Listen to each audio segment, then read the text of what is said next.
মোহাম্মদ ইব্রাহিম। আমি তৃতীয় শ্রেণীতে পড়ি। আমি এখন আসমানি কিতাব শোনাবো। মানুষের হেদায়েতের জন্য আল্লাহ বিভিন্ন সময় বিভিন্ন কিতাব নাজিল করেছেন। ফেরেশতা হযরত জিবরাইল আলাইহিস সালাম এর মাধ্যমে আসমান থেকে বিভিন্ন কিতাব নাজিল করেছেন। 4 জনের উপর 4টি কিতাব নাজিল করেছেন।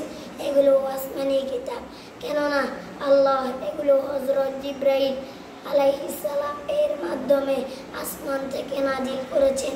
যে 4 জন রাসূলের উপর আসমানি কিতাব নাজিল হয়েছে তারা হলেন প্রথমে হযরত দাউদ আলাইহিস সালাম, তারপর হযরত মুসা আলাইহিস সালাম, তারপরে হযরত ঈসা আলাইহিস সালাম, সবার শেষে আমাদের প্রিয় রাসূল হযরত মুহাম্মদ সাল্লাল্লাহু আলাইহি ওয়াসাল্লাম।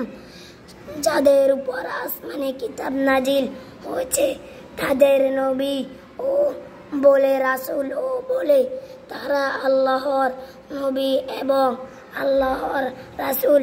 আসমানি 4 কিতাবের নাম: প্রথম কিতাবের নাম জাবুর, দ্বিতীয় কিতাবের নাম তাওরাত, তৃতীয় কিতাবের নাম ইনজিল, আর সর্বশেষ কিতাবের নাম হলো কোরআন। ওযু করে আদবের সাথে আমরা প্রতিদিন তেলাওয়াত করি সেই কোরআন।